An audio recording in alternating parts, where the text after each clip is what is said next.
Okay, I, Phil McNeely, President of the Duncanville ISD Board of Trustees, call this meeting of the Duncanville Independent School District order. Let the record show that a quorum of Board of Trustees is present and that the meeting has been duly called and that the notice of this meeting has been posted in accordance with the Texas Open Meetings Act, Texas Government Code, Chapter 551. Good evening. Our mission at Duncanville ISD is to engage, equip, and empower all scholars to achieve their unique potential. We will now move to opening ceremonies. Trustee Vera Cruz, would you lead us in a prayer? Yes, sure. Thank you. Let us pray. Lord, we commit this evening's meeting to you, for we have been chosen for such a time as this. Thank you that your presence calms the troubled sea of life and speaks peace to our souls. Give us clear minds and peaceful hearts as we gather together. We pray for favor and protection over all students, administration, and campuses and leaders. Give those in authority over students wisdom and revelation in everything they do. Make them the vessel to speak life to our students. May we live in the light of your salvation. In his name we pray, amen. Now, Carla, will you lead us? Shirley, please stand for our pledges to both flags. I pledge allegiance to the flag of the United States of America and to the republic for which it stands, one nation, under God, indivisible, with liberty and justice for all. Honor the Texas flag. I pledge allegiance to thee, Texas, one state, under God, one and indivisible. Thank you. Please be seated.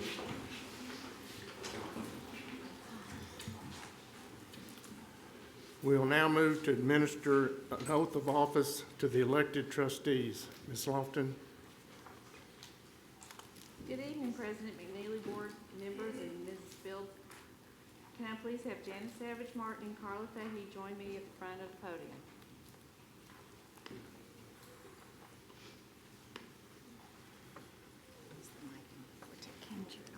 Thank you. You gonna do it at the same time? Yeah, Okay. Sure. If you'd please raise your right hand and repeat after me.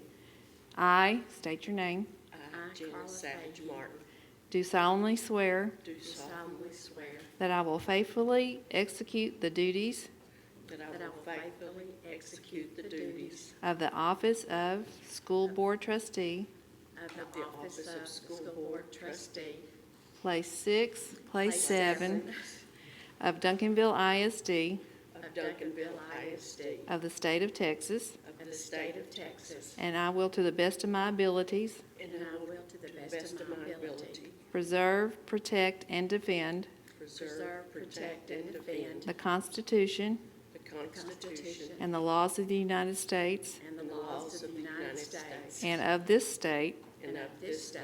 so help me God. So help me God. Congratulations. Thank you.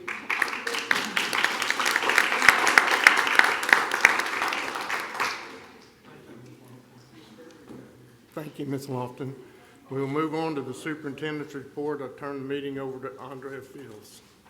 Well, good evening to the Board of Trustees and to our waiting audience. It is again my pleasure to bring to you the superintendent's report.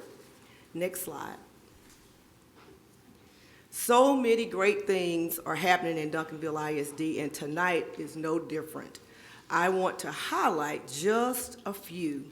First, great things are happening at Central Elementary School, and we are Panther proud of Principal Ayanna Parker and her staff.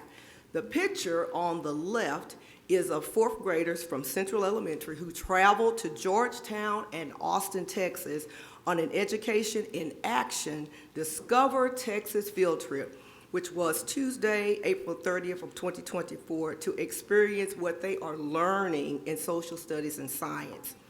Students visited the Texas State Capitol in Austin and Inner Space Cavern in Georgetown. The two other pictures on the right are pictures from the Arlington Museum of Art's Community Gallery when they hosted the 34th Youth Art Show earlier this month. Beautiful artwork was displayed from talented students, paintings, drawings, some 2D and 3D works, and some sculptures as well.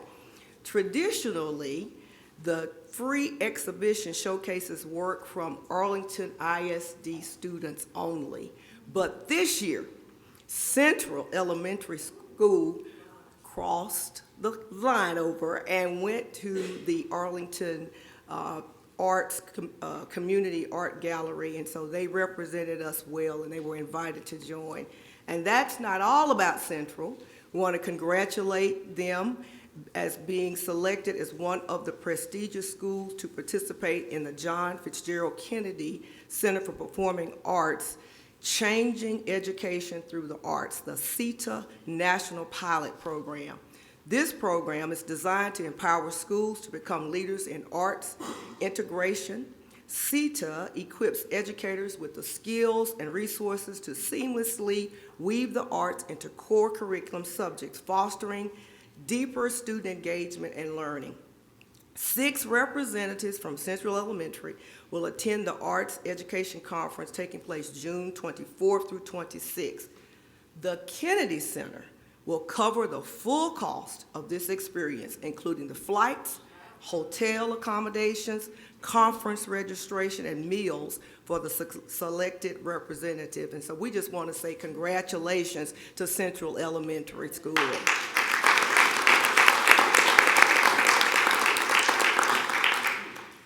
Next slide. Congratulations to Ms. Lapita Villalobos. She is Duncanville ISD 2024 District Elementary Teacher of the Year. She holds a Bachelor of Arts in Humanities from Fairleigh Dickinson University and a Master of Administrative Science. Ms. Villalobos is a pre-K-3 bilingual teacher at Smith Elementary. Her journey to this accolade is marked by her dedication, compassion, and relentless pursuit of excellence. Representing Duncanville High School, we congratulate Ms. Erin Jackson. She is the Duncanville ISD 2024 District Secondary Teacher of the Year. Erin earned a Bachelor of Arts in Communication Studies from the University of Texas at Arlington. If you know Erin, she has a passion for teaching and a heart for service. She knows that her true reward lies in the success and happiness of her students. Congratulations to these 2 outstanding educators who represent the most important profession on earth, and that is teaching. Congratulations to our 2 Teachers of the Year again. Additionally, they will also compete at the regional level, so we're excited to see what's going to happen at the regional level for these 2 outstanding educators. Next slide. The Duncanville ISD Spirit of a Champion Award recognizes district employees who have demonstrated expertise and leadership in the area of education for the betterment of our students and district.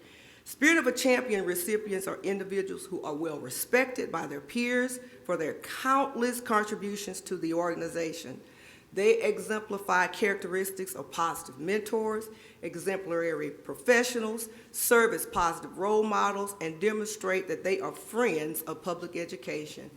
This year, and if you were at the event, I guess that was just last week, I can't remember, I can't keep up, but this year we salute 3 dynamic individuals for all they do for the Panthers of Duncanville ISD. Mr. Clifford Reed, Ms. Christy Mullins, and Mr. Dedrick Williams.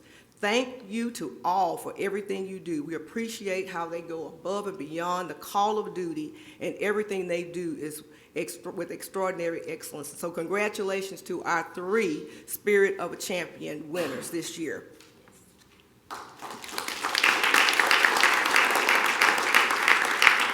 Next slide. The Inspiring Leadership Academy, or ILA, is an opportunity for staff to receive valuable mentorship and career growth training from current district leaders. Since ILA began in 2017, more than 25 Academy graduates have received promotions to become teacher specialists, a principal fellow, assistant principals, and campus principals. Every staff member deserves an opportunity to grow as a leader. All full-time Duncanville ISD staff are eligible to apply for the academy. And tonight I want to give a special thank you to Dr. Winifred Goodman and Dr. Sam Nix for their leadership of this initiative. And thank you to everyone that supports this effort. I'm so proud of this recent cohort that graduated last week. I was able to give them a few words of encouragement as they finish this program. And Duncanville ISD is truly poised for promising success. So thank you again and congratulations to the class of 2024 of ILA. Next slide, I told you there's a lot of great things happening. Last week, I was busy last week, our Duncanville High School football team had a blast receiving their state championship rings. And I tell you, those rings have some bling. Family and friends were on site for this monumental occasion. We're so proud of the team for winning back-to-back state championships. And I heard through the grapevine that Coach Sample says there's a challenge for a three-peat for next school year. Congratulations to our championship football team and their rings. They received those on last evening. I think you all will be, there'll be others presented later. Next slide. Well, it feels like just yesterday that we were ushering kids back to school for the first day of school of 2023-24. It's hard to believe that it's graduation time already. So please, ladies and gentlemen, mark your calendars for Friday, May 31. The ceremony begins at 6:00 p.m. and will be held at Globe Life Field. For those of you who can't join us in person, they can stream it live, and details will be on the district's website. And we just want to say an early congratulations to the class of 2024. Next slide. Of course, a lot of great things are happening and have happened, and so tomorrow evening, we are so excited to invite the community to the Celebration of Champions tomorrow evening, May 21st at 6:30, the Shine Auditorium. We'll be celebrating our UIL Girls Track and Field State Championship, and they're in the room tonight, the UIL Girls Basketball State Championship, and the National Record Holding Boys Track and Field 4x200 Relay Team. We'll also recognize our Special Olympics basketball team for bringing home the bronze medal this year, and the boys soccer team for their outstanding season and appearance at the state competition. This is going to be an event you don't want to miss. We'll have local vendors will be present. There'll be complimentary Poke-O ice cream and snacks by Cater to You. We'll also have business exposure opportunities for Lee's Barbecue and Kingsman Coffee. They're going to have a table, each will have a table and provide samples of their goodies. And then K104 team will be on site and serve as our MC. Congratulations to all our students and staff for your hard work and dedication to excellence. It really has been a phenomenal year for the City of Champions, so we want you to come out and show your support on tomorrow evening at 6:30. Next slide. So tonight, I want to say thank you to, first of all, the Board of Trustees. I want to give a heartfelt thanks to each of you for every kindness shown, every well wish, every word of encouragement. When I didn't get it just right, thank you for the grace that you have given me as I have served as your interim superintendent over these last few months. I thank you for the trust that you put in me to be able to do this, and I have been truly blessed to have served in this role in this amazing place called Duncanville ISD. To the staff, and I mean each and every one of you, every person who serves Duncanville ISD as part of the Duncanville ISD family, thank you so much. To the community and all our community partners and supporters, I am grateful. I want to thank my husband, Albert, and my children, my family, because I could not do this without their support. And lastly, since my time in this seat is quickly coming to an end, I just want to affirm my commitment to continue the work set before us as we continue to write success stories one student at a time. So ladies and gentlemen, all waiting audience and everyone, thank you so very much for this opportunity to serve.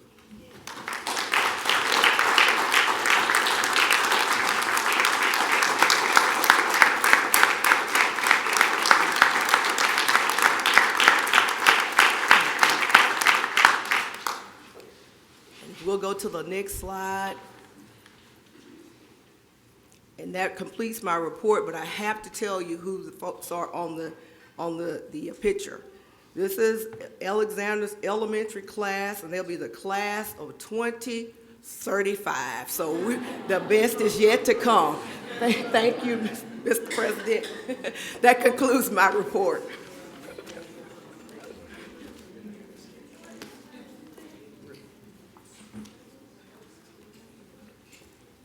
I just want to say that Mrs. Fields stepped in at a hard time, has done a great job for us. Any mistakes she made, I didn't see them. So we just want to say that we appreciate all that you've done. Thank you. Thank you so much. We'll move on to recognitions now. Ms. Wallace.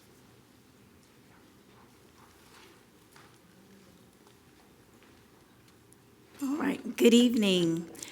President McNeely, Board of Trustees, and Interim Superintendent Mrs. Fields. We are very grateful for all of the donations that we continue to receive here in Duncanville. And this is our list of cash donations. And as you can see, we've had some pretty substantial donations this past month. And so if you noted ones here, Bill Hart's, their PTA, donated over $1,000.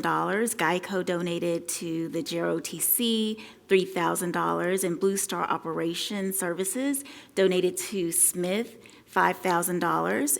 And the picture that you see there, that is a donation that was received from Trinity Church. And so we are grateful for their contribution of $5,000.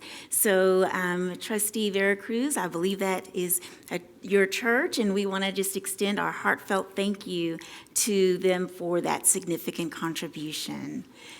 Next slide, please. And this is a list of various supply donations that we have received. Again, we are truly grateful for all of our donors. Are there any questions about the donations? Okay. Next slide, please. Well, Mrs. Fields mentioned that tomorrow evening everyone is invited out to help us celebrate our champions.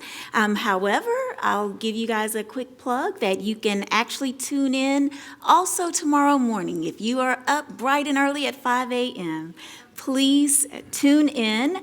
Our championship teams and other student groups, they're going to be featured on WFAA, their daybreak, starting at 5 a.m. So it will be a live broadcast straight from Duncanville High School. So we are super excited about that. And we are looking forward to a pretty long day, because then we'll conclude the evening with the celebration over at the high school in the evening. At this time, I would like to invite Coach Brookins and your 4x200 national record holders to join me at the podium.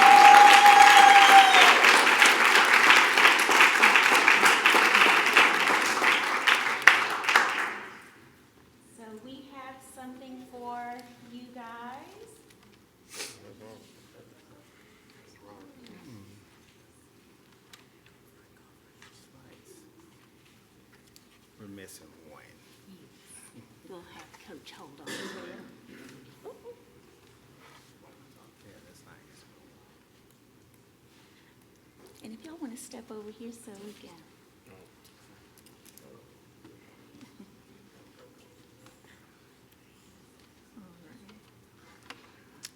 So we are excited to have these dashing, fast young men to join us this evening, and to have Coach Brookins and your team. And in just a moment, I'm going to ask you to say a few words about these young men.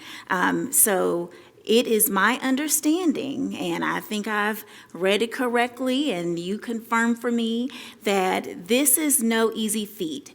I learned that, oh, they beat the national record by 1 second. And in my mind, I'm thinking, 1 second?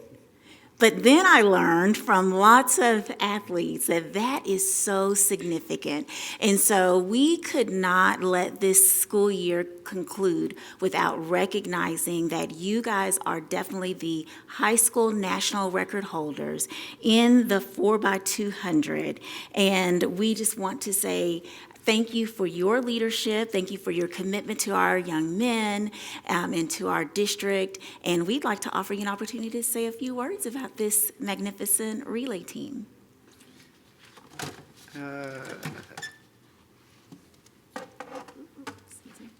Okie dokie, thank you.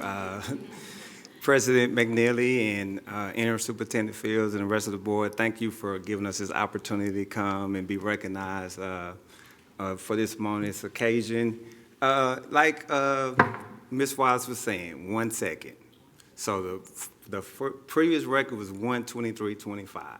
I had a prediction back in March that it would take a national record to win, and obviously we won, and we took a second off the time. Second place was 1:22:7. So I was correct on that. We were going to need a national record to win, and we got it done. And these young men here that stand before me, I can be more prouder. Braden Williams, first leg, junior, we'll be back next year. He's taking over the lead role. He ran the first leg, popped it off 20.6 out of the blocks. That's extremely fast. Caden Durham, second leg, 20.5, second leg. Asen Theus, third leg, same, 20.5. We're missing the Corian Moore. He basically ran the same time, and there you get that 1:22:25. I think we'll be another 25 years before we see that broken. And I'm gonna wrap it up.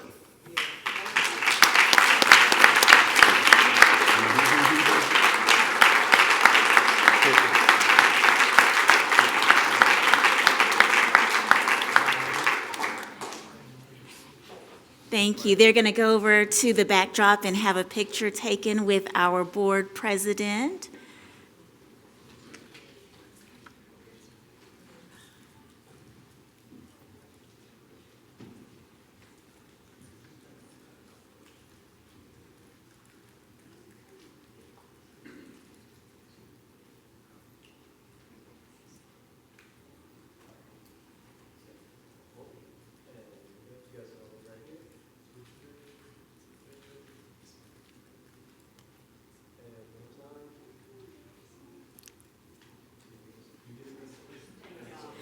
Thank you all very much. Let's give them one more round of applause.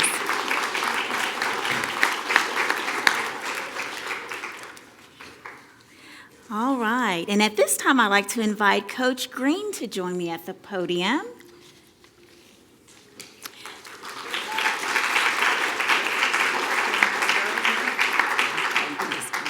So we want to thank you, Coach Green, for pouring into your young ladies this season and helping them to develop into top-tier athletes. They are winners with a champion mindset, and we know that it's because of the hard work and dedication that you have put into each of them.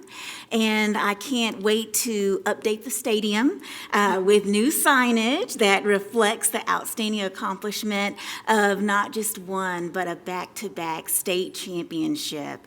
So congratulations on winning the state title for a second time in a row. And we'd like to hear a few words from you about the team and what you're most proud of. And then we will invite our young ladies up. We'd like for them to take a picture with our board president as well. Thank you. Thank you so much, Ms. Wallace. Good evening.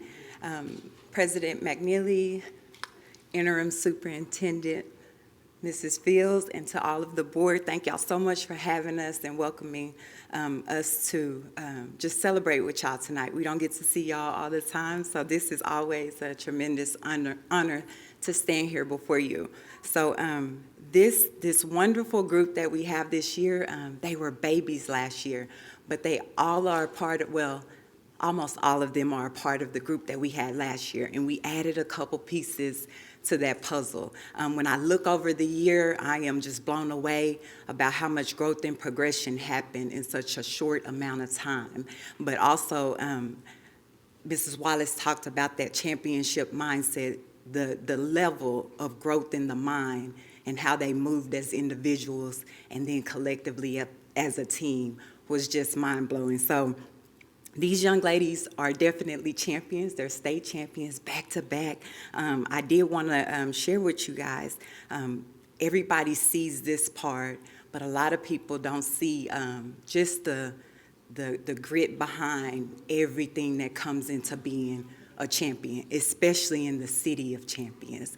It is not an easy task, but it is definitely one that is so rewarding because you get to experience the grit, and then you get the reward at the end. So with this young ladies, they are very, very, very tolerant, I will say, of Coach Green and whatever I put in front of them, behind them, on the side of them, and I stay putting stuff in front of them, behind them, on the side of them. But I hope them and their parents know that it is all for their benefit and for the glory of being a champion through and through.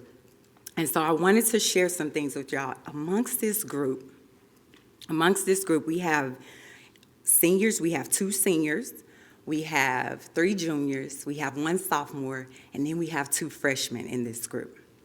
And actually we have 4 juniors. My manager, baby, is a junior. They all are very smart young ladies. The seniors have a GPA, a GPA, 91 and above. The juniors is a little bit higher. It's right at 92 and above. The sophomore, she's right around, I can't think of hers off the top of my head. With the freshmen, I know theirs off the top of my head. The freshman group is, theirs is probably at a 96 or higher. Yeah, very bright group of young ladies. So we are very pleased to celebrate that, to know that with all the grit, they stayed academically sound throughout everything. We have 4 members of the National Honor Society on this team. We also have 5 members of the All-Academic Texas High School Coaches Association. We have 2 members. We have 1 All-Academic of the Texas Girls Coaches Association. And we have 2 members that made the Texas Girls Coaches Association All-Star team, which is absolutely huge. And that was they based that just on your state performance. Went over the GPAs. We also have 2 members of the Collegiate Academy here, and that just shows you the range. They're all over the building from different walks of life. We have 2 young ladies, 2 seniors that were a part of this group. They both are graduating with scholarships to continue to compete in college. So we are truly honored to have their gifts and everything that they put, the sacrifices that they made, and they get to continue their journey in athletics beyond Duncanville High School, but also representing Duncanville High School. Even though the group is just this small group here, our group at home was also academically sound. I wanted to make sure that I pointed them out. We have maybe 3 more members of the National Honor Society who are not here, also GPAs ranging at about 93 and higher for that group that is not here with us. And so now we're going to transfer over to the track. So this group was the largest group that we've ever taken to state, and that is a testament of what Duncanville is doing. When you see growth and you start to see your numbers get bigger and bigger, especially in the type of competition that we compete in, that again is a testament to what Duncanville is doing. So we started off the meet with field events. We had Ashley Lister, our long jumper, take 5th place. We had Alana Butler, our thrower, who gave us all a terrible anxiety at the track meet, but on her last throw, she ended up moving up to 4th place. She came from 8th place. She was in last, actually, 9th place at one point, and she came up and finished 4th, so very exciting, but also a lot of anxiety. And then we had the start of the running, and the running was so exciting. This was one of the best track meets that I've ever been to in my life, and I know a lot of track people can attest to. It was it was just beyond magnificent, and not just from Duncanville. The athletes that were out here just showed their love and passion and their dedication to trying to be the best that day on that track. So the girls 4x1 started off, and when they started off this track meet, I told them, hey, they know we are coming, but they do not know how we are coming. When these babies stepped on that track, and they literally just shut it down from beginning to end. They said they actually ran what is now the fastest time in the nation, in the U.S. I'm sorry, it's the fastest time in the U.S. right now, setting a mark of 44.7. They are amongst the top 6 to ever run a 44-second relay. So we are very, very proud of those young ladies. That relay consisted of Ashley Lister, DeKayla Simpson, Aaliyah Gibson, and Keaton. Aaliyah is the only senior on that relay, so they will be back. Then we came back, they won gold in that, and like I said, it was an amazing, if you have the opportunity to go and watch it, it is just a beautiful race they put together. So they come back with the 4x2. We are in lane 1, and if you know anything about lane 1 and the 4x2, that is a very tough position to be in.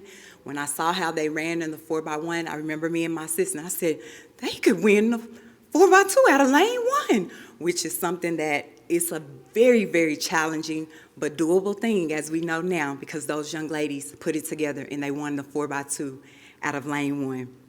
They ran a time of 1:35.67. They are number 2 in the U.S. That relay consisted of Gabby Goodgames, Ashley Lister, Aaliyah Gibson, and Sanaya Keaton. Again, Aaliyah is the only senior on that relay. And we had I'll talk about the junior that ran the quarter, because that's before the 4x4, but our 4x4 got third. We had a freshman on first leg. They ran a time of 3:43.58. The freshman is Pilar Garcia. Junior Ashley Lister. On second, Chloe Mann, senior. On third leg, and DeKayla Simpson, a junior, on fourth leg. Then we had an outstanding individual performance. This was our first time as a team, as a unit, having a young lady go down the state in the individual and win gold. DeKayla Simpson said, Coach Green, I want to win it all. And I said, well, go win it all. You know, anytime you have a kid say that, as a coach, you can't put that in a kid. It has to be something that's in them.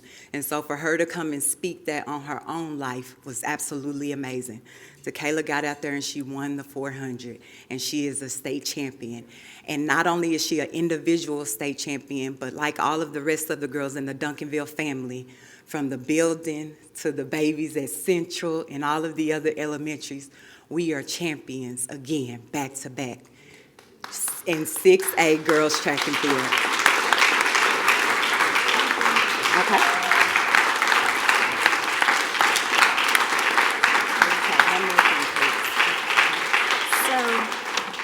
While she shares one more statistic, we're going to ask that the young ladies come on up. We have some things for you, and Mr. Smith will get you all situated for your photograph.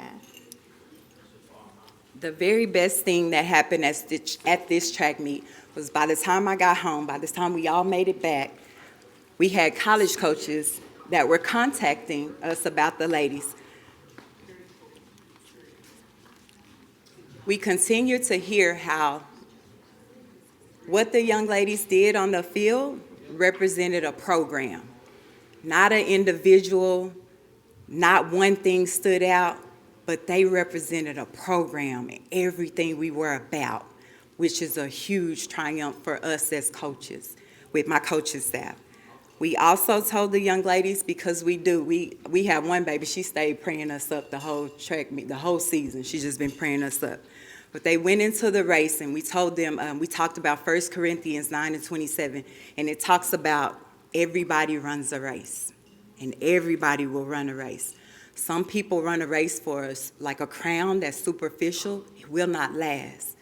And so we talked about, ladies, what race do you run today? Do you run it for a crown that will not last, or do you run it for one that will last forever? In Duncanville, they brought home a crown that will last forever. Thank y'all so much for allowing us to be here.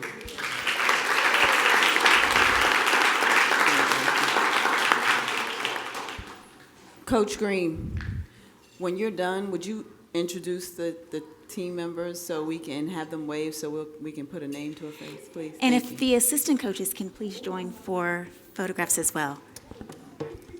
Can I say their names? I'm so sorry, y'all. I have an amazing I have an amazing staff. As you can see, they help get these young ladies here. I really am a glorified cheerleader, and they do all the work. We have Coach James Williams.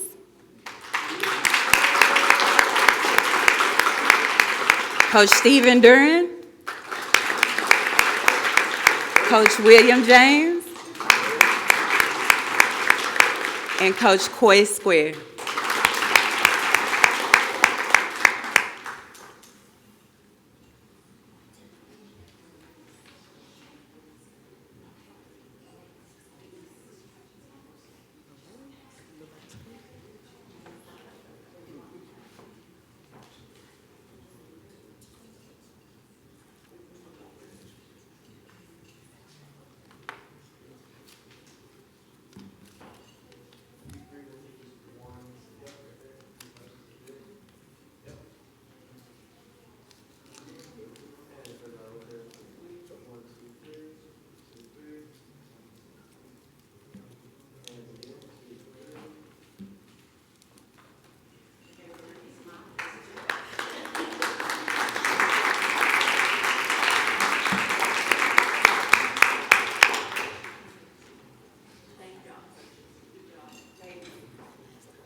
Oh, yeah.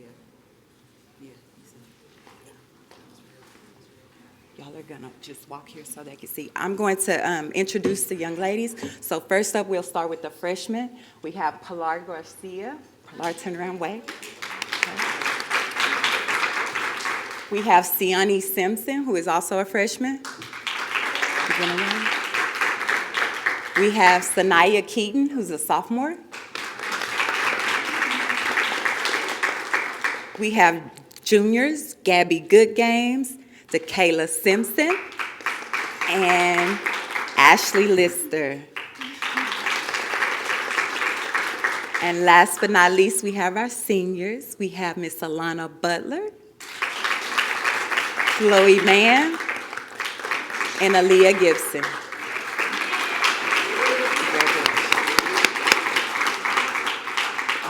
You can go this way. Thank you.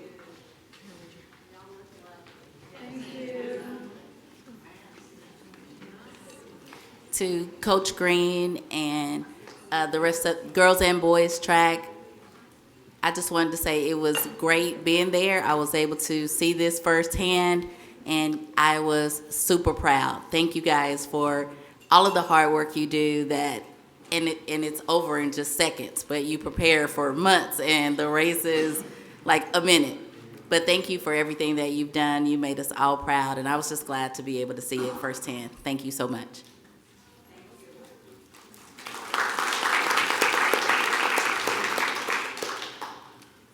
We will now move into a closed session.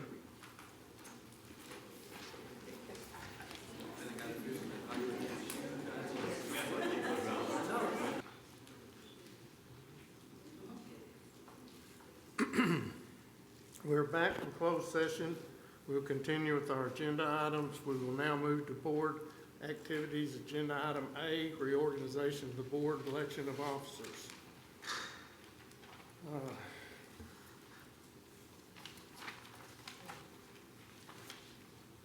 Okay, nominations are now in order for president. Do I have any nominations? Mr. President, I'd like to nominate Janice Savage Martin for president. Mr. President, I'd like to nominate Dr. Flowers for president. Okay. Any other nominations?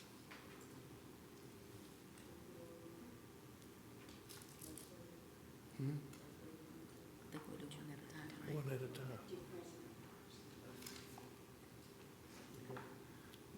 Seeing there's no other nominations, nominations are closed. Will Janice Savage Martin, raise your right hand.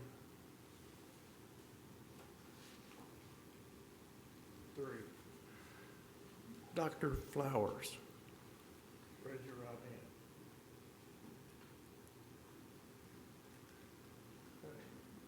hand. I counted that right? 4. Mhm. You're it. Tag. Don't you keep going? You're new vice president. You're it now. All right. You're it, baby. I'm out the back door. Oh, here's the. Okay.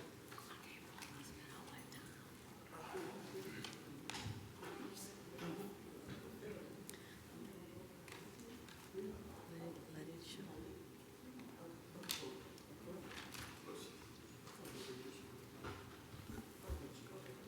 Any nominations for the position of vice president? I would like to nominate Jackie Colton. Any other nominations for vice president? All in favor, nominations are now closed for vice president since there are no more nominations. All in favor for Jackie Colton for vice president? 7-0. Congratulations, Ms. Colton, for vice president. Nominations for secretary. Madam President, I'd like to nominate Janet Veracruz, trustee Veracruz, for secretary. Any other nominations for secretary? Nominations are closed for secretary. All in favor for trustee Veracruz for the position of secretary, raise your right hand. 7-0. Congratulations, trustee Veracruz, for position of secretary.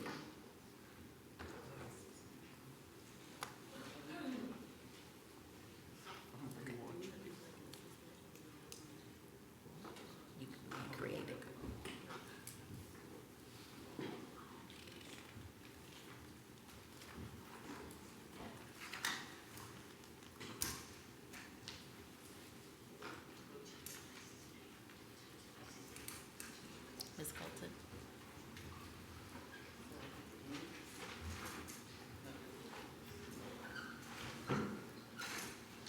No, because coach is gonna sit on the end. He said he wanted it.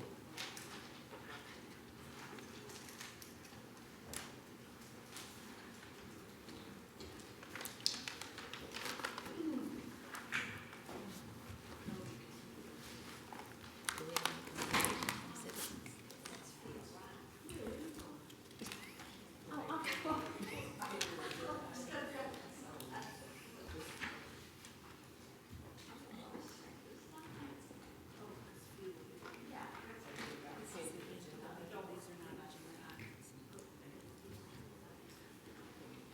So what is this?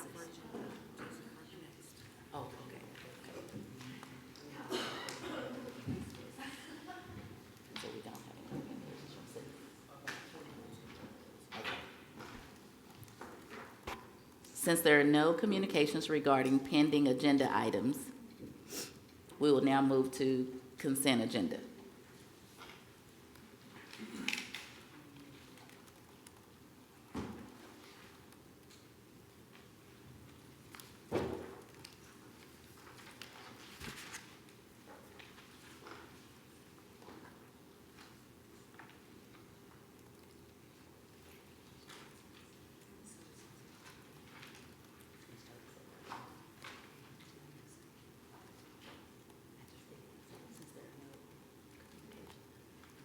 Thank you guys for your patience during our transition.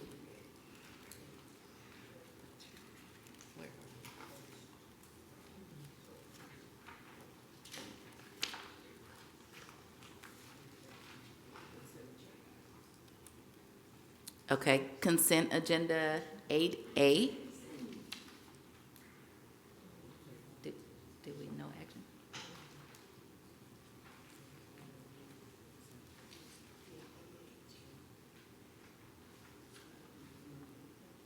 We did.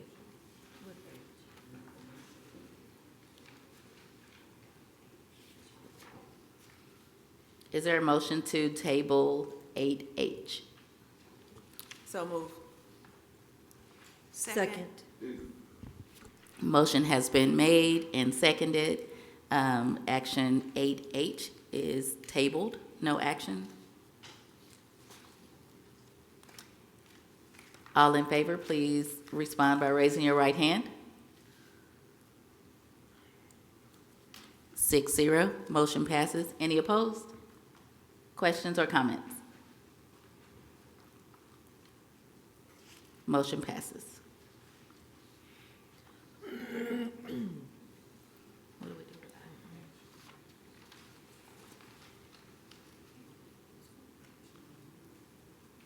We tabled that one. 8A. No, she wants school. No, it's not here. We tabled 9A. And we moved the other, so. B, C, D. The only one we have left is E. So we're moving I. Madam President, I would like to make a motion that we, wait, did we approve the consent agenda? B, C, and D. Oh.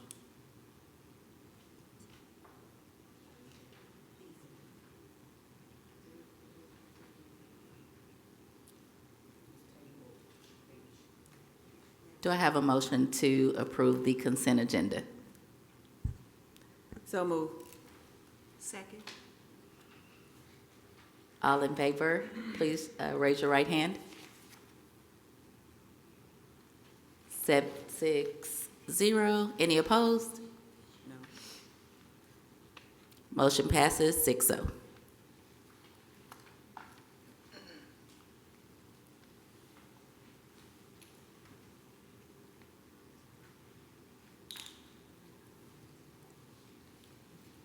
school.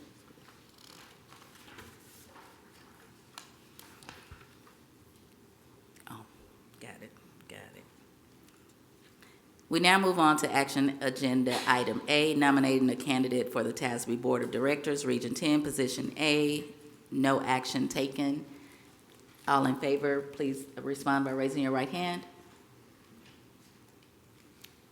Any opposed? Motion carries 6-0.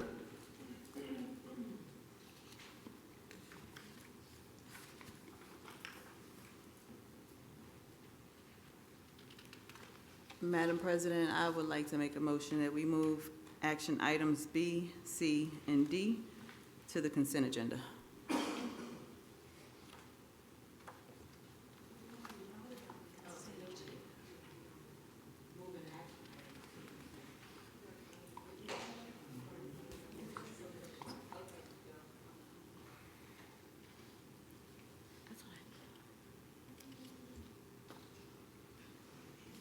We moved B, okay, we moved all that, 10.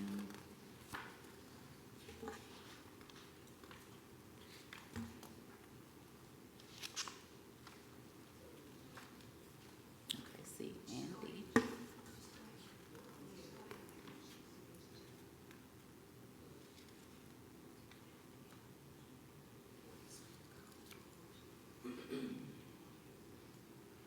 Even though we moved it? We didn't? Okay. All right.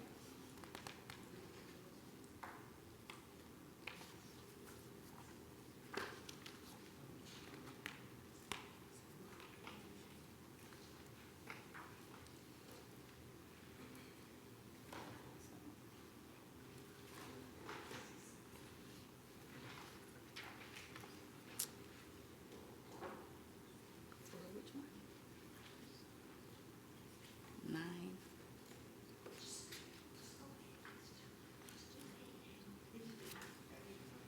Okay, may I have a motion for action item 9B?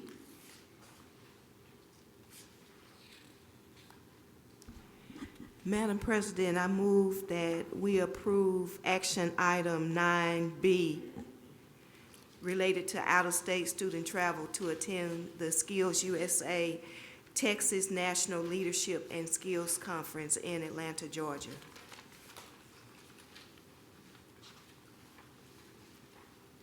Second. Motion has been made and second. All in favor, please respond by raising your right hand. Any opposed? Oh, I didn't raise my hand. I did. Motion carries 6-0. Do I have a motion to approve the purchase of instructional material from Savas Learning Company for CTE middle school curriculum and eDynamics for high school CTE science-related programs of study as recommended by the Proclamation Committee at a cost not to exceed $240,000? So moved. Second. Motion has been made and second. All in favor, please respond by raising your right hand. Motion carries 6-0. Any opposed?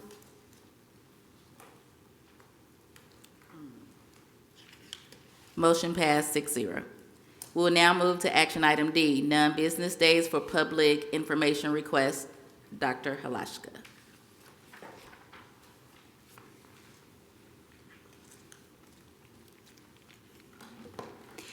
Good evening, Madam President, trustees, and Mrs. Fields.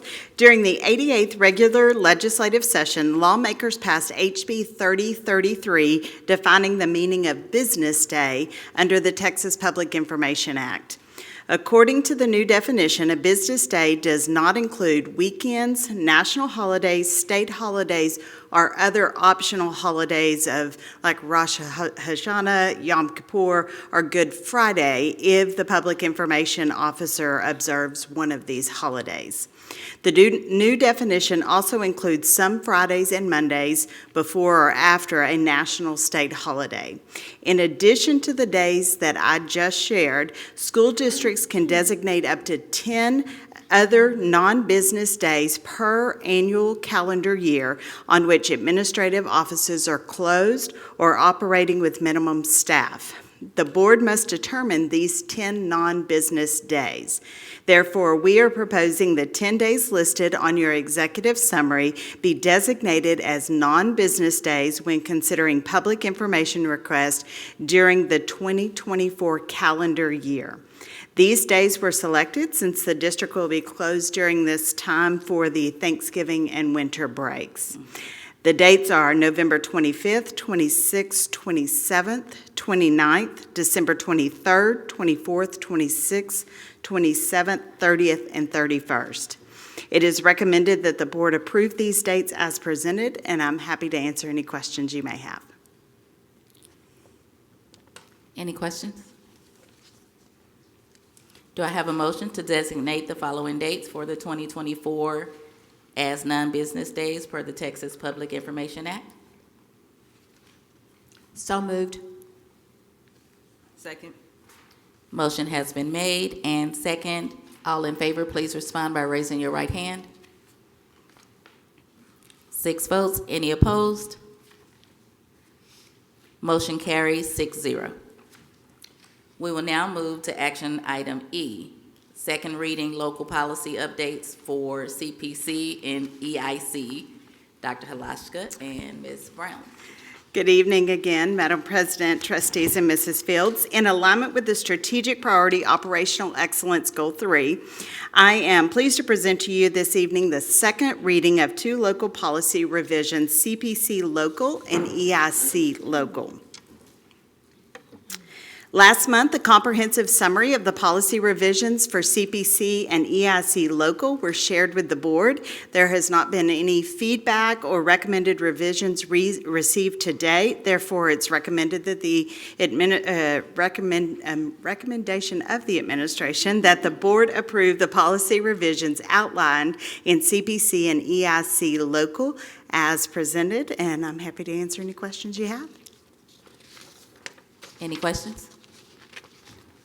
Trustee Colton? Thank you, Dr. Halashka. You're welcome. I do have some questions regarding review of the policy by folks outside of administrators and the board. Did we receive any feedback from any other groups on the policy? So we do on some policies. So CPC was just a title change. So it was just because it just changed the titles we did not, because that's just a minor revision. But on EIC, there was comprehensive feedback received from a large committee of people that included counselors, it included, of course, some administrators, and then the board. I'll let Ms. Brown share a little bit more detail about who was on those committees. Yes. Good evening, Madam President, Board of Trustees, Mrs. Fields. So on the committee, we did have representatives from the high school, from PACE, from collegiate. It included central office staff, members of CNI, member of the student services team, which included the PEAMS team and the counseling department. We also got feedback just from other counselors, our transcript specialists, other stakeholders, before presenting this to the board. And then we also shared this with all of the the high school campus administrators as well, those that did not serve on the committee but may have had a representative on the committee that reviewed the policy. And everybody, it took several months of development, and everybody agreed with all of the recommendations made. Did we get any feedback from the students? No, we did not get any feedback from the students. I do know some of the feedback that we have, that has been shared, which was instrumental in the policy change, was the need for students to have a GPA, not necessarily on the 100-point scale, but move into a more traditional normalized scale. And so I can say that this change was initiated from students communicating with their counselors, trying to get scholarships. You know, they reach out to the counselors for letters and GPAs and things of that nature. So we did not get direct feedback from students, but I can say that this change was initiated to assist students with the process for scholarships. Okay. I have a comment. I'd really be interested in knowing how the students in YAG, what their feedback would be, since that's their area of government. If Mr. Kane, I'm sure he would take the challenge to get some feedback or facilitate a discussion, but I'd really like to hear a summary of how they see it, the pros and cons, or their feedback. Okay, thank you. I will take that consideration. Any questions? Do I have a motion to approve as presented the recommended revisions associated with local policy CPC and EIC? I have a question. Oh. Is this for this year? No. It will begin with the class of 2028, so we do Okay. have Thank you. time, and we can seek Thank that you. feedback as well. Thank you. Now, CPC is for now. It was just That's minor, right. but it is for now. Any additional questions? I apologize, Ms. Savage Martin. Can we take them separately? The questions? The policy updates. Sure. Do I have a motion to approve as presented the recommended revisions associated with local policy CPC? CPC. It's the one with the title change related to records management. So moved. Second. Motion has been made and second. All in favor, please respond by raising your right hand. We're voting for both? No, ma'am. Just CPC. Trustee Colton wanted to do them separate. Okay, so for CPC local, 6-0. Any opposed? Motion passed, 6-0. Now may I have a motion to approve as presented the recommended revisions associated with local policy EIC? So moved.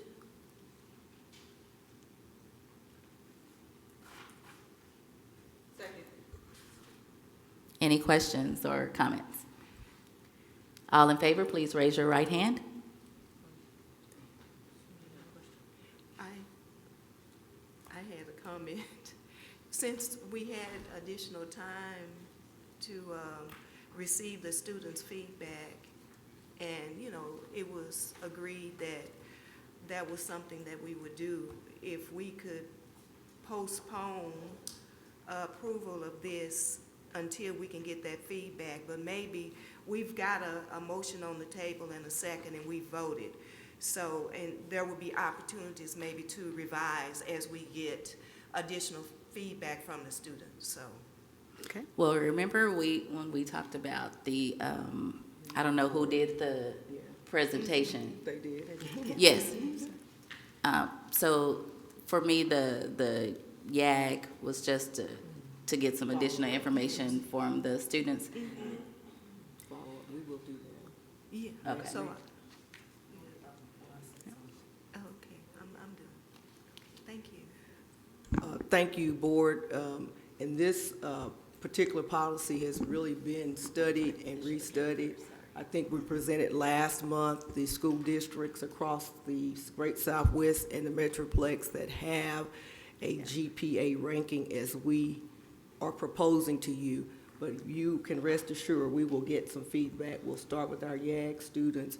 But I can tell you, and I have to make a comment on this, that this has been one of those things that we have wrestled with over the last several years with students graduating from Duncanville High School and entering college and having to figure out and convert a 100-point scale to something that's a 6-point or a 5-point. And because we have so many classes, et cetera, we chose the 6-point. Most of us are familiar with the 4.0 scale. When well, I'm going to talk about me. I'm older, graduated from high school, and so this will help our students. Many students miss scholarships because we couldn't convert it officially per policy to a 6-point. That's what this is about. It has nothing to do necessarily with class rank or any of that kind of thing. This is really the academic achievement, being able to assign points so that students will have a fair shake in scholarship and college entrance. Because if you send them 100.9, which is a high scale for us, but they'll say, what is that? So this will convert it for, that's what this is about. So, but point well taken. We will, I'm sure if we talk to the counselors in the GO Center, they will tell you that this has been an issue for letters that have been written for students, et cetera. So, but we will take care of that and vote. Yes, we will. And so I don't really have any questions regarding the need to convert to a standard schedule.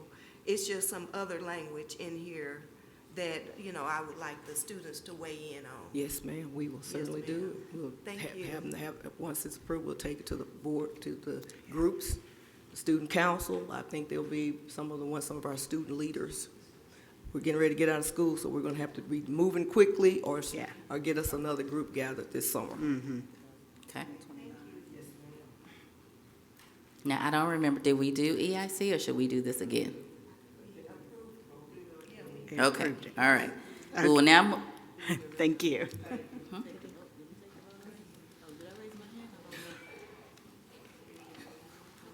Just one of those days. We will now move to information and discussion items, student services and campus support department updates. Ms. Brown. Okay. Greetings again, Madam President, Board of Trustees, Interim Superintendent Mrs. Fields. I am here to present an overview of the Student Services and Campus Support Department, which includes student services, counseling, restorative practices, health services, and PAINS. The Restorative Practices team has made it their mission to serve and support Duncanville ISD students and staff in a manner that results in improved relationships on campuses, increased in student accountability for misbehavior, and dramatic reductions in punitive discipline district-wide. The team offers training to staff to help them learn to use restorative practices, which includes training such as classroom management, CHAMPS, Teach Like a Champion, de-escalation, CPI restraint, facilitating classroom circles, and building a restorative classroom environment. However, what makes this team vital to Duncanville ISD is their ability to embed restorative practices, those specific and intentional strategies that help each campus to have a restorative culture. As you can see on the slide above, there has been a decrease in punitive discipline across the district, and campus administrators have responded favorably, to the impact that the restorative specialists have had on their campus.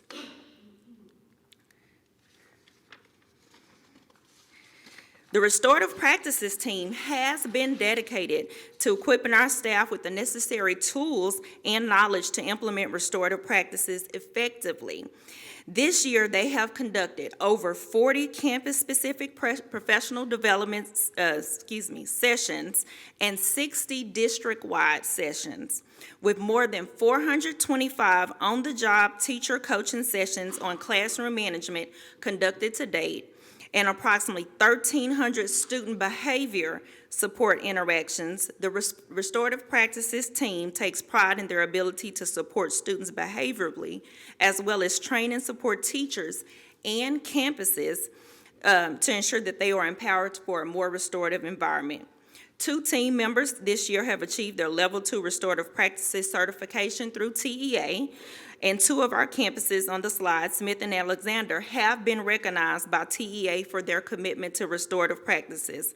In line with the commitment for fostering a restorative culture, the Restorative Rewards Incentive has been given out each 9 weeks to various campuses across the district, and I'm proud to say that both elementary and secondary campuses throughout the year have received the restorative rewards for various 9 weeks when punitive discipline decreased and restorative rewards were increased.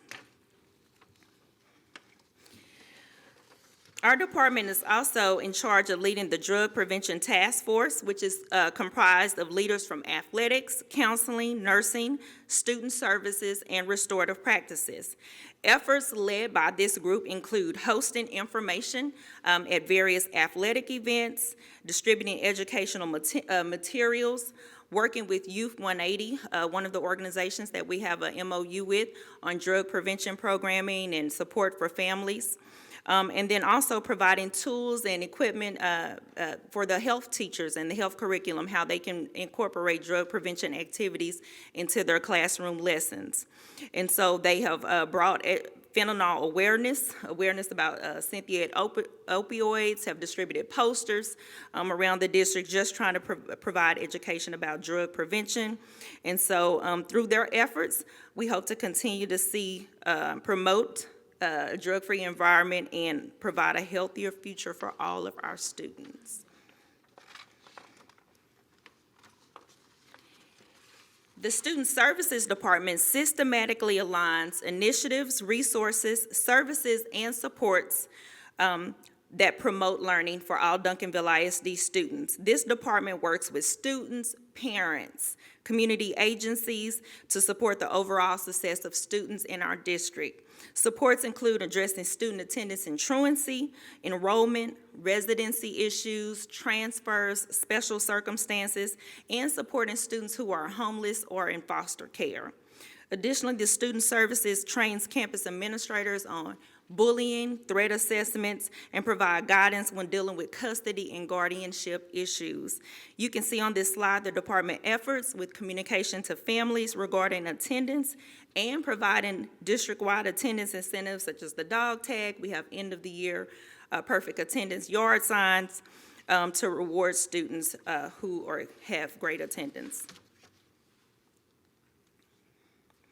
The Health Services Department is comprised of 22 RNs, LVNs, and 1 clinic assistant.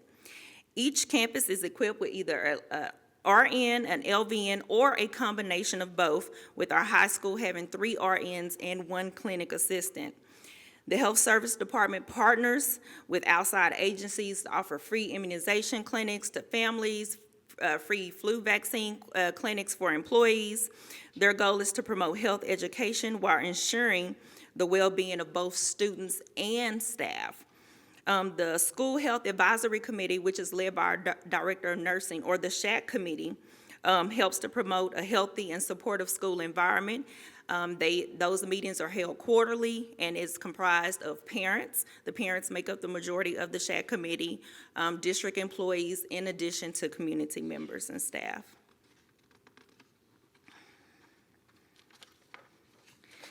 The PEAMS department reports information to TA about our students, staff, and departments. This team works with campuses to properly code and identify students.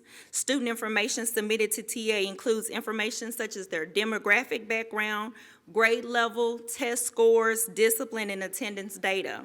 Staff information is also submitted to TEA through the PEIMS department and includes information such as their background, years of experience, and salary. And so in addition to student and staff information submitted to TEA, PEIMS reports how allocated funds are spent. So they also work with the finance department.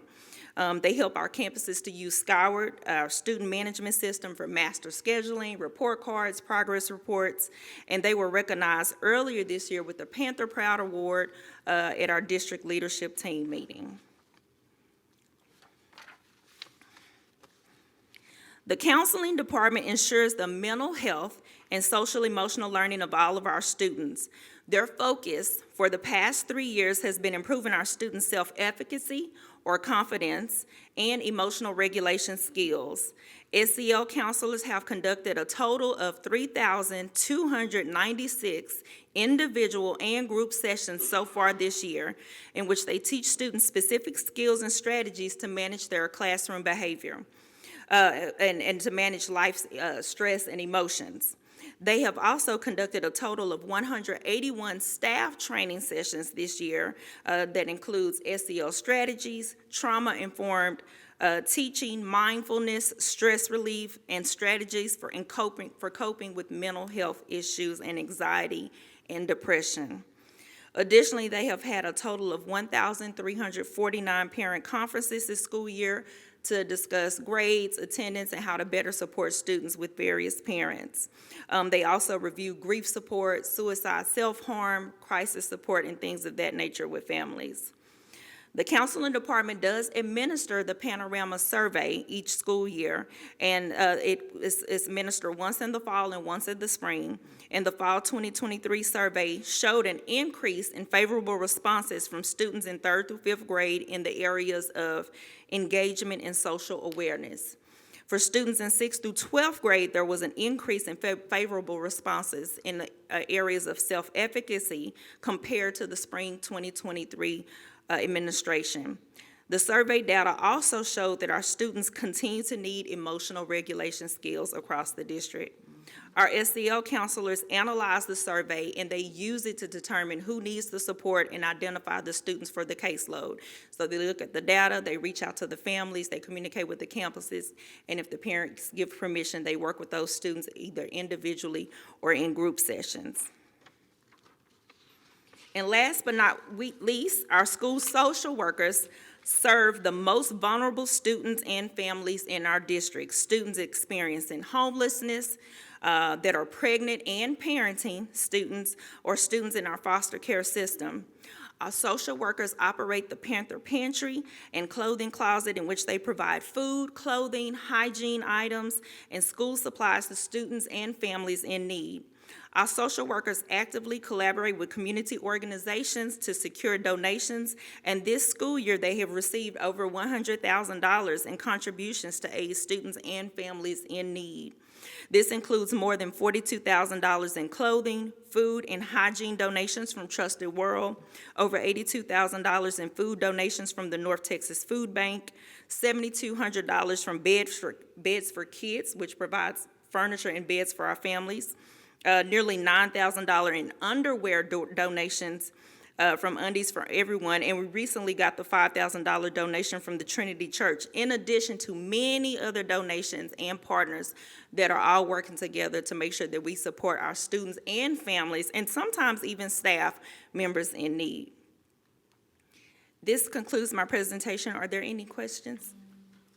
Trustee Vera Cruz. Madam President, I just wanted to say, Ms. Brown, I applaud this, and I support this 100%.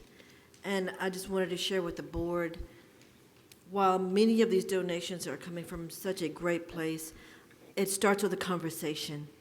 And it starts with just asking, what is your need? And that's what happened with what was mentioned about my connection to the church. It started with my conversation with Ms. Pamela Brown, and then it led to another conversation, and then an invitation. And so I support this, and I applaud this, and I pray that the conversations do not stop. Thank you. Thank you. Thank you. Madam President, Trustee Phillips. thank you. Ms. Brown, I just want to say thank you for sharing the numbers, because we know the community and just the area steps up. But the numbers really shows us what is really going on, so the work that's being done. So thank you for putting together a presentation that really digs deep and just exposes all that's being done. So thank you so much. It was a great presentation. Thank you. Any other questions or comments? All right, thank you. We will now, thank you, Ms. Brown. We will now move to communications from citizens.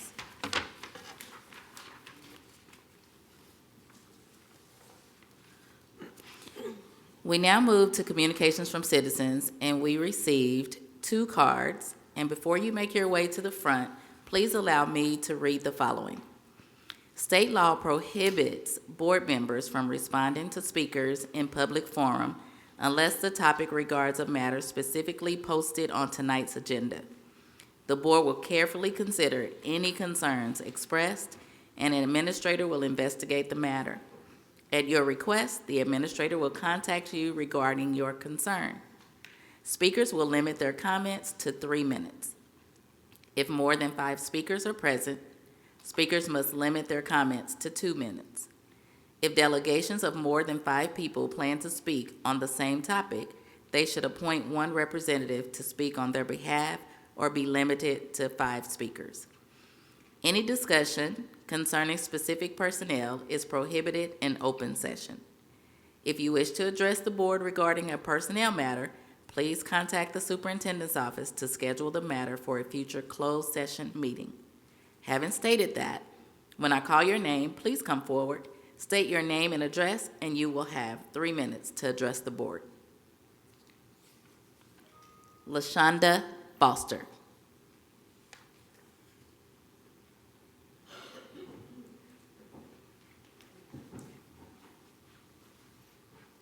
Good evening. Good evening. Oh, my name is LaShonda Foster, sorry. Good evening, Madam President, trustees, and Mrs. Fields. I'll be reading a letter on behalf of my colleague, Francisco Alvarez. I'm addressing you today not just as an ESL teacher, but as a member of this community who deeply cares about the well-being of our educators. I come to you with a humble request, a request that stems from personal experience and a desire to support all teachers in time of need. 2 years ago, I faced a devastating loss when my father suddenly fell ill and ultimately passed away from a stroke in my hometown of Puerto Rico. The emotional turmoil and the financial strain that followed were overwhelming. Fortunately, I was able to take time off to deal with this aftermath, thanks to the proximity of spring break. However, returning to work after this loss was incredibly challenging. The weight of grief, coupled with the responsibilities of everyday life and teaching, proved to be more taxing than I had ever imagined. It became clear to me that allowing teachers the time to grieve and handle funeral arrangements is not just necessary, but a fundamental act of compassion. That is why I implore the board to consider allotting at least 3 bereavement days to teachers as part of their compensation and leave package. These days are not just a luxury. They are a lifeline for educators who find themselves grappling with the emotional strain of losing a loved one. By granting this request, the board would not only be recognizing the humanity of our teachers, but also acknowledging the essential role that emotional well-being plays in the lives of those who shape the minds of our future generations. I urge you to see this as an inherent right of every worker in our district, a right that ensures that our teachers are supported and cared for in their times of deepest need. Thank you for your consideration in this crucial matter. Thank you, Ms. Foster. Will you return and give us your address, please? 701 Penn Place. Thank you.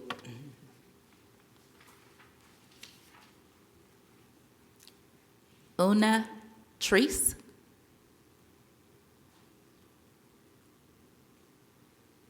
Maybe the last name is Trice? It's Trice. I'm sorry.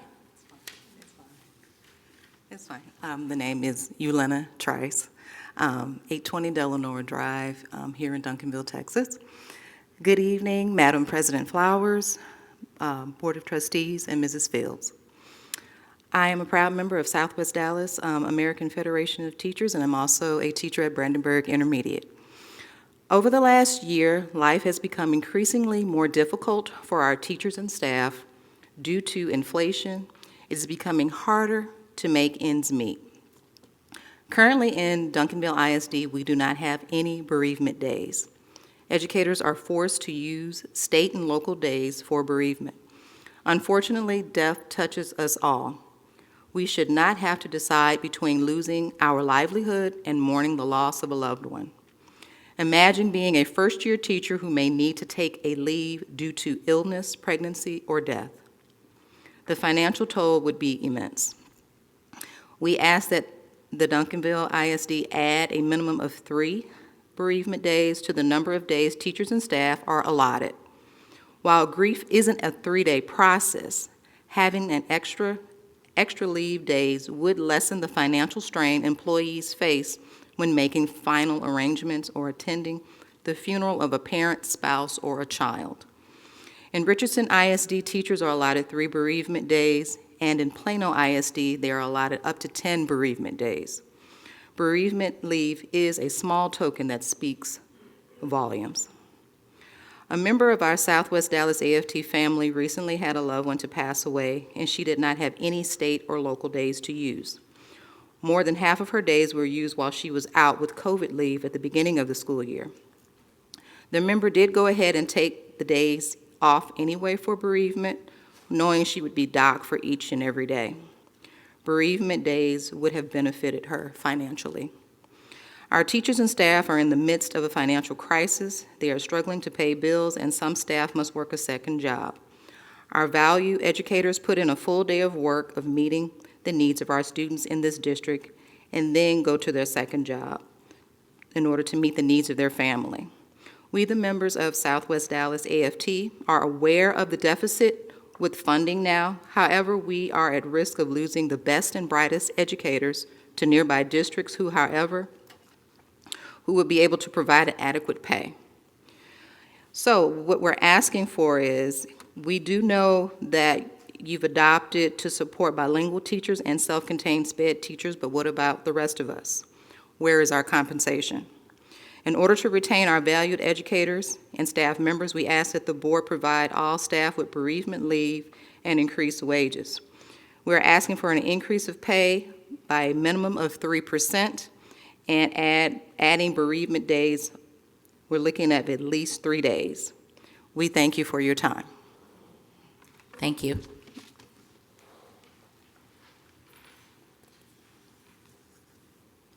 Thank you for coming to the meeting. Being that there is no further items to discuss, this meeting is adjourned.